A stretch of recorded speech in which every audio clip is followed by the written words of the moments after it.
Добро вечер, почитувани гледачи. Го следите дневникот на К1 во 20 часот. За најновите случувања од регионот Македонија и светот гледајте веднаш по кратката најава. Во рамки на посетата на САД, Груевски оствари средба со Бан Ки Мун.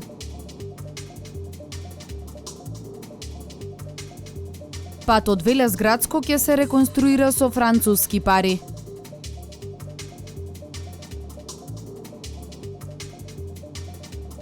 Задолжителна проверка на грејните тела и електричната инсталација пред почетокот на грејната сезона, апелираат од противпожарната единица.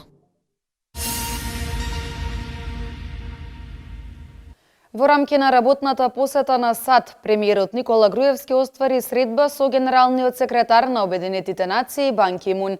На средбата се разговарало за многу прашања, меѓу кои за активностите на Република Македонија во Обединетите нации, како и спорот кој земјата го има со Грција. Премиерот Никола Груевски во рамки на посетата на Соединетите Американски држави оствари средба со генералниот секретар на Обединетите нации Бан Ки Мун. На средбата разговарале за активностите на Република Македонија во Обединетите нации, соработката во остварувањето на поставените цели за изнаоѓање на прифатливо решение помеѓу Македонија и Грција, како и за предизвиците во врска со бегалската криза. Груевски го информирал генералниот секретар за реформите кои ги спроведува нашата земја за унапредување на стандардите во сите општествени сфери, како и за номинацијата на Република Македонија за кандидат за следен генерален секретар на Обединетите нации. Генералниот секретар Бан Ки Мун задоволен од придонесот на Република Македонија во реализација на целите на Обединетите нации.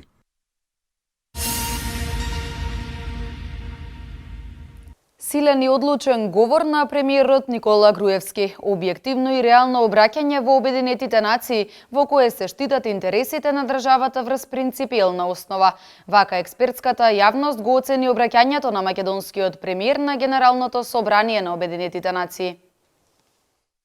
Премиерот Никола Груевски со силна порака до Обединетите нации, посебен акцент во своето обраќање првиот човек на владата даде на реформите на Обединетите нации, негативните и позитивните ефекти на глобализацијата, како и решавање на воените жаришта, особено во блискоисточниот регион. Тој уште еднаш гласно потсети на последиците кои Македонија ги трпи со години поради блокарата во евроатлантските интеграции. Побара од Обединетите нации с големен интензитет во насока на мотивација на Грција за решавање на спорот. Решението, нагласи премиерот, не може да го исклучи аргументот на постоење на македонскиот идентитет. Ние сме македонци, говориме македонски јазик и живееме во држава со уставно име Република Македонија. Меѓународното право треба да се почитува од сите и во сите случаи, а не наменски. Оттука и одлуката на Меѓународниот суд за правдата, донесена во корист на мојата земја, треба да се почитува од сите членки на оваа организација.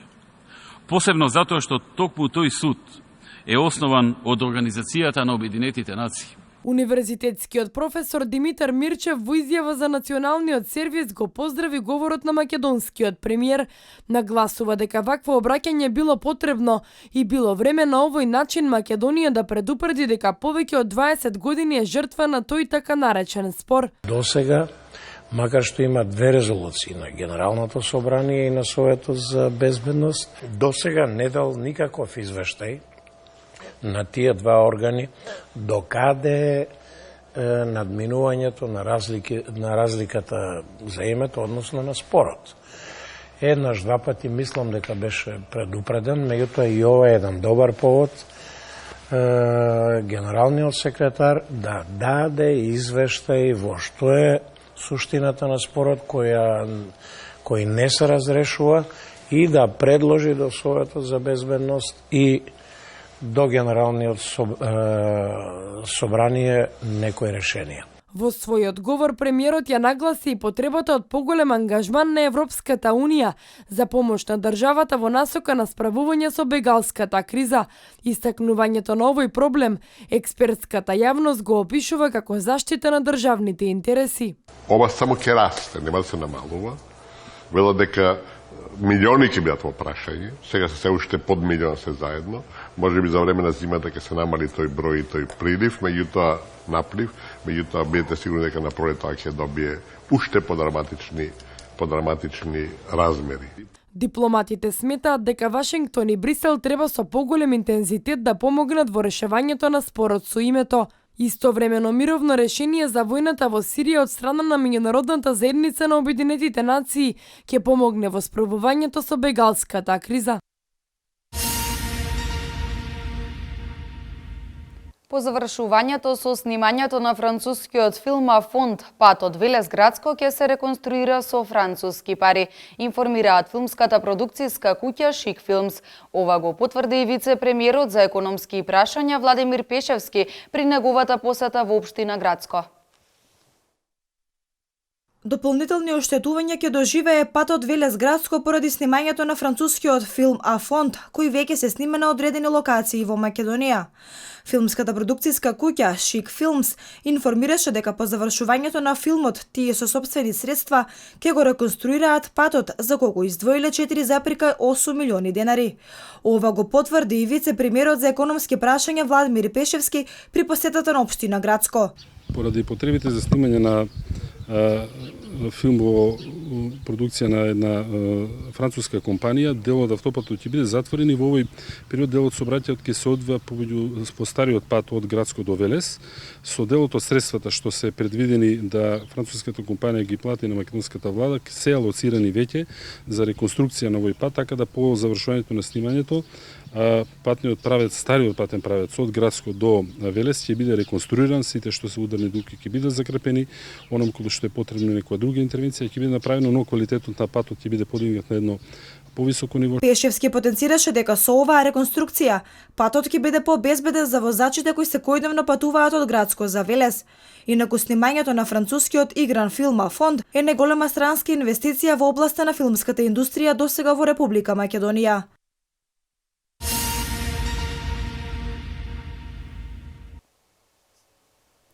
Јавното комунално предпријатие Дервен со позитивен финансиски извештај за првата половина од оваа година. Со финансиски резултат од 7,7 милиони денари, тој беше усвоен на 41-та седница на Советот на општина Велес. Позитивен финансиски резултат од 7,7 милиони денари за првите 6 месеци од годинава покажа финансискиот извештај на јавното комунално предпријатие Дервен. Тој се најде на 41-та седница на Советот на општина Велес. Со мнозинство гласови беше усвоен од Советот, на што по разгледувањето му претходеше препорака за усвојување од страна на Комисијата за финансирање и буџет и локален економски развој, како и Комисијата за урбанизам, комунални дејности и заштита на животната средина. Се работи за 6 месечен извештај пресек и да се гледа генерални заклучоци како ќе заврши годината, и тоа рано уште од сега се каже.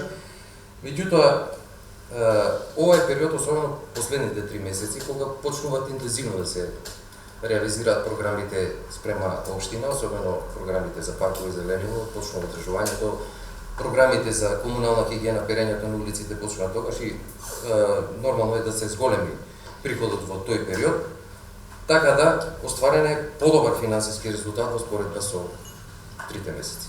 Предпријатието обврските по основ на плати и придонеси и другите надоместоци редовно ги подмирува, а исто така платени се и обврските спрема државата по однос на ДДВ и персонален данок. Плаќањето на обврските спрема доверителите се одвива навремено и редовно. Во изминатиот период е извршена отплата на 21-иот ануитет за враќање на кредит од ЕБОР по основ на МЕАП проектот, кој изнесува 9,1 милион денари, стои во извештајот на јавното комунално предпријатие Дервен.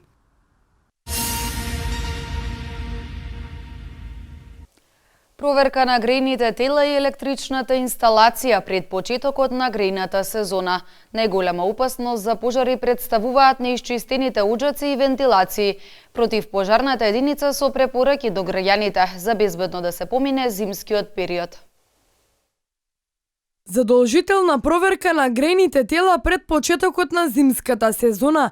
Територијалната противпожарна единица апелира за голема предпазливост со цел заштита на домовите од пожари, неисправни плински уреди, ослабена електрична инсталација, зголемен електричен напон и неисчистени печки на дрва можат да бидат причина за избувнување на пожар. Мора да се припази кај се сместуваат грејните предмети, значи тоа горевите материи, како во просториите во собите, така и во подрумските простории, значи сето тоа мора да се провери пред да почне сезоната за да можеме релаксирано да поминеме зимскиот период.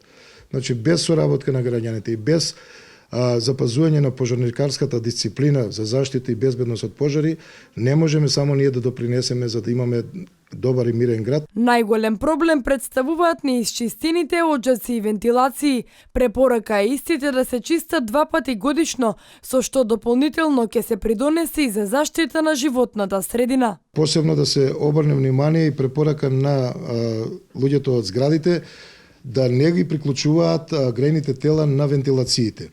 Зошто? Ради тоа што вентилацијата е во кујната каде што мрснотиите и миризбите од готвењето излегуваат низ таа вентилација и се лепат на самите ѕидови, значи, а тоа се масноти што ќе допринесат до лесно запалување. Кога би го пренеле оџакот на таа вертикала кај што е вентилацијата, самото грејење на грејното тело со дрва или без разлика како, испаѓаат искрени самите ќумкови.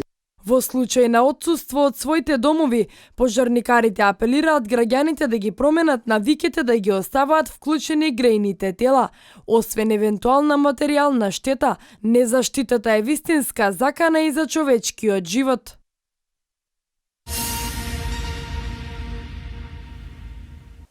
Градскиот парк во Велес одлично место каде граѓаните поминуваат дел од своето слободно време. Децата слободното време го поминуваат во игра и забава, а може да се забележат и голем дел граѓани како спортуваат и се рекреираат. Градскиот парк во Велес со голема посетеност. Сончевото време денеска беше причина бабите и детовците да излезат со внуците. Додека некои пешачи е по патеката, децата слободното време го поминуваа во игра со топка. Во градскиот парк веќе подолго време може да се забележат и голем број граѓани како спортуваат и рекреираат. Тие велат, паркот е одлично место за релаксација и одмор. Сега кога имам време, може би 2 пати, 3 пати неделно, доаѓам после 8 часот, така ќе направам некој круг и тоа ме релаксира. Најчесто шетаме, се обидуваме да ги избегнеме возилата. Доаѓаме скоро секоја сабота и недела. Тука ни се внуките доаѓаат на Скопје или ние си ги носиме. Шетаме колку што можеме и колку не држи здравјето. Во минатото градскиот парк представуваше главно собиралиште на младите. Беше едно место каде сите го поминуваа слободното време. Некои на клупите, а некои седнати на земја на тревата. Освен прошетките во градскиот парк, луѓето слободното време го поминуваат на брегот на реката Вардар, ловејки риба. Граѓаните апелираат што помалку возила да се движат по патеката во градскиот парк, бидејќи само така патеката ќе се користи за она за што е и наменета.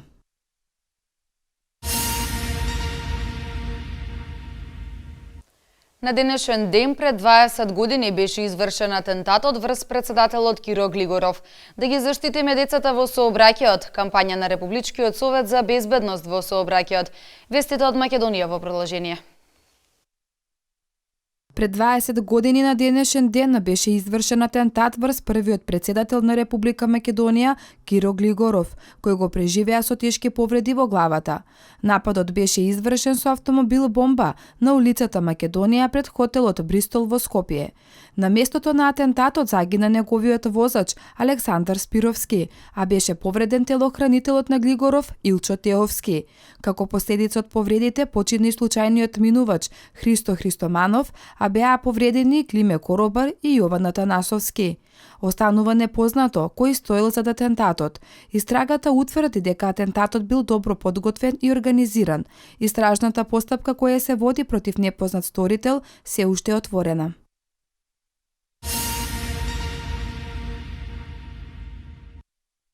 Кампањата на Републичкиот совет за безбедност на сообраќајот на патиштата да ги заштитиме децата во сообраќајот продолжува со уште позасилено темпо. Во кампањата свој придонес дадоа и оние учесници во сообраќајот кои што се најзасегнати кога станува збор за оваа кампања – децата. Тие облечени во флуоресцентни лечиња, цврсто држејќи ги жолтите табли, ги упатија своите пораки до возачите.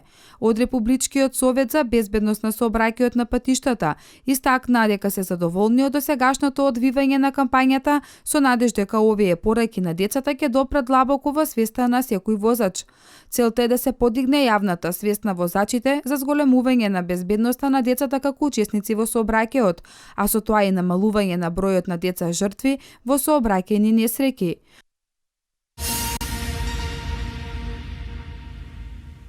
Најмалку 30 загинати и околу 600 исчезнати лица по лизгање на земјиште во Гватемала. Унгарија утре затвора границата со Хрватска поради бегалската криза. Ова е свето денеска. Најмалку 30 загинати и околу 600 исчезнати лица е трагичниот биланс по лизгање на земјиште во Гватемала. Катастрофата се случи вчера во градот Санта Катарина Пинула, на 15 километри југоисточно од главниот град Гватемала Сити.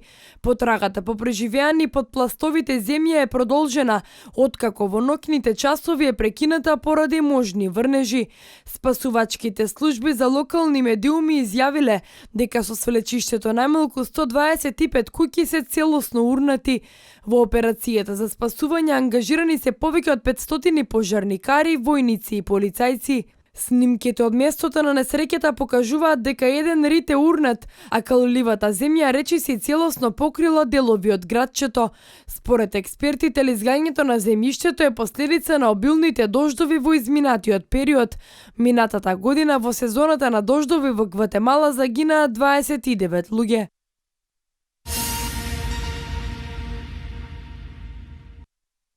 Поради бегалската криза, Унгарија сепак со одлука утре да ја затвори границата со Хрватска, јавуваат светските медиуми. Веќе поставена е ограда во висина од 3,5 метри, а дополнително се поставува и жица. Истата се простира на цела копнена граница меѓу Унгарија и Хрватска. Унгарските војници се очекува утре да го завршат поставувањето на оградата.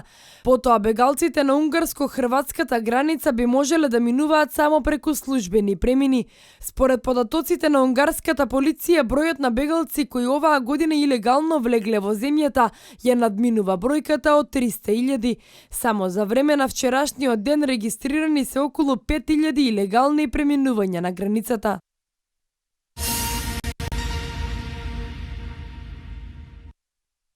Најмалку 9 луѓе загинале, а 37 се повредени во воздушен напад над болницата на медицинската хуманитарна организација Лекари без граници во афганистанскиот град Кундус. НАТО Алијансата соопшти дека клиниката најверојатно е погодена додека американските сили изведувале воздушни напади во овој регион. Во моментот на несреќата во болницата имало 105 пациенти. Во Кундус се водат жестоки борби откако талибанските бунтовници упаднаа во овој град на северот во Авганистан во понеделникот на 28 септември.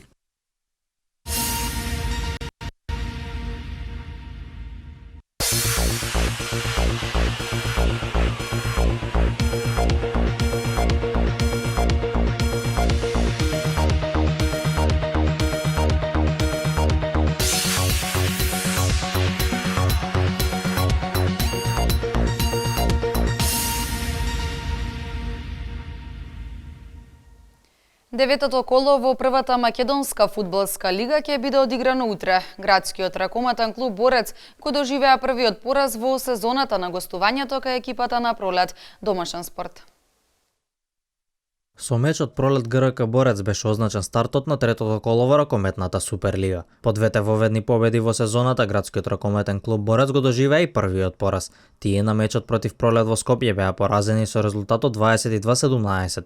Домашниот тим во последните 10 минути од првото полувреме ја направи клучната разлика, која ја одржуваше до крајот. Најзаслужен за победата на Прилеп беше голманот Кимевски. Во вториот меч кој беше одигран вчера, работнички на домашен терен ја победи екипата на Радовиш. Крајниот резултат на овој меч изнесуваше 33-25. Во следното коло, градскиот ракометен клуб Борец ќе го пречека тимот на Вардар Јуниор на 7 октомври.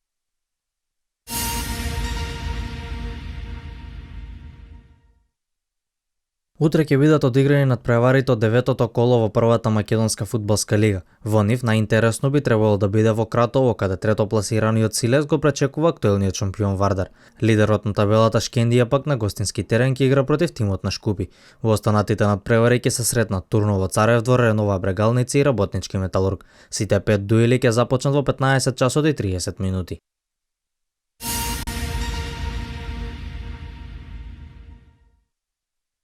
Македонија ќе биде домаќин на квалификацијски турнир за репрезентации до 19 години, на кој покрај нашата селекција ќе учествуваат и Англија, Италија и Финска. Учество во наредната фаза од надпреварувањето ќе обезбедат првите две репрезентации и најдобрата третопласирана од 13-те групи кои се надпреваруваат во оваа фаза. Квалификацијските надпревари ќе бидат одиграни на 8, 10 и 13 октомври на стадионите Борис Трајковски и тренинг центарот Петар Милошевски во Скопје.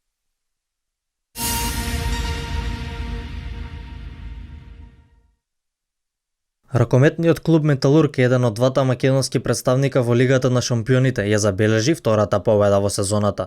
Тие во надпреварот против Елверум на домашен терен победија со резултатот 22:19. Покри Божович, кој беше најдобар стрелец во домашниот тим со 6 постигнати поголовци, најзаслужен за победата на Металург беше голманот Дупјачанец кој запише 12 интервенции. Следниот надпревар во Лигата на шампионите, екипата на Металург го игра на гостински терен против Скерн следниот викенд. Вториот представник на Македонија пак својот меч од Лигата на шампионите ќе го одигра утре. Тимот на Вардар му гостува на Кристенштот, а надпреварот ќе започне во 16 часот и 30 минути.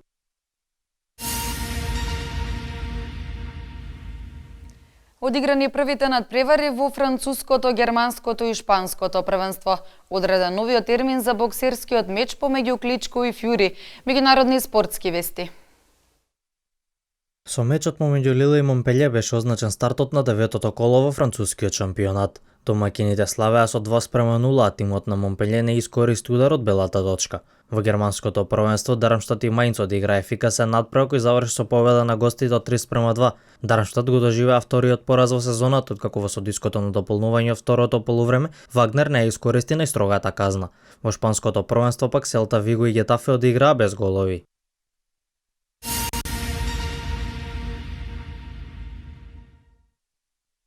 Откако Владимир Кличко поради повреда мораше да го одложи мечот против предизвикувачот Тајсон Фјури кој требаше да се одржи на 24 октомври, сега тие закажаа нов термин.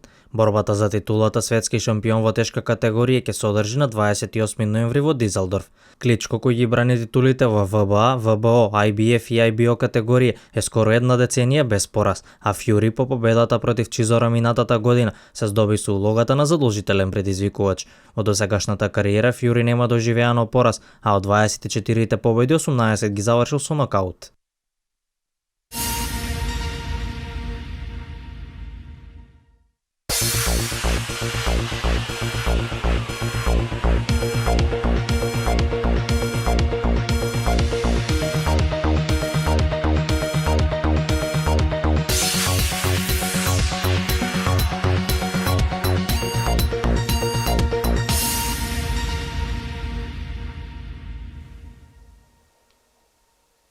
Денеска имавме претежно сончево време и утре не очекува слично време. Да ги погледнеме деталите.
Ова беше последната информација за денес. Имајте пријатна вечер.